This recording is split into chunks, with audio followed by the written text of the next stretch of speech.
ആ ഇതെന്നാ പറ്റിയടാ നിനക്ക്? ഓ, ഒന്ന് വീണതാ. എവിടെ?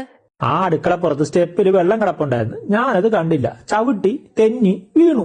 കൈക്ക് പൊട്ടലുണ്ട്, തലയിൽ 7 സ്റ്റിച്ചും ഉണ്ട്. അയ്യോ, നോണ എന്തിനാടാ പട്ടി ഇങ്ങനെ നോണ പറയണത്? പിന്നെ എന്താണ് ആ കോഴി ഇവന് പറ്റിയത്? ഇവന്റെ ആ പെണ്ണില്ലേ, എന്താ അവളുടെ പേര്? ബെല്ലം. ബെല്ല. ആ, അവള് തന്നെ.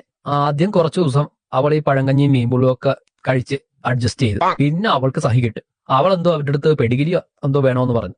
ഈ ഉരുതന്റെ പേര് എവിടെ നിന്നാണ് പെഡിഗിരി? അവൻ നടക്കൂലെന്നും പറഞ്ഞു. ആ പറഞ്ഞതേ ഓർമ്മയുള്ളു. അവള് ചാടി ഒരു തൊഴി, തലക്കിട്ട് ഒരു കടി, ദേ കിടക്കണ അണ്ണൻ താഴെ. എന്നിട്ട് അവളെ വിടറ? അവള് വന്നെടുത്തോട്ട് തിരിച്ചുപോയി. ആ കൊള്ള. അതിന് നീ എന്തിനാടാ വിഷമിക്കണത്?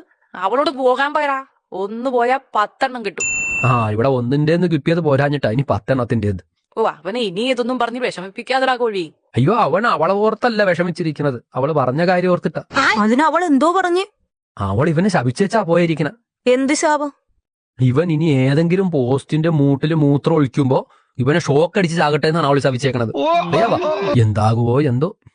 സ്ത്രീശാപം ഫലിക്കുമെന്നോ മറ്റോ.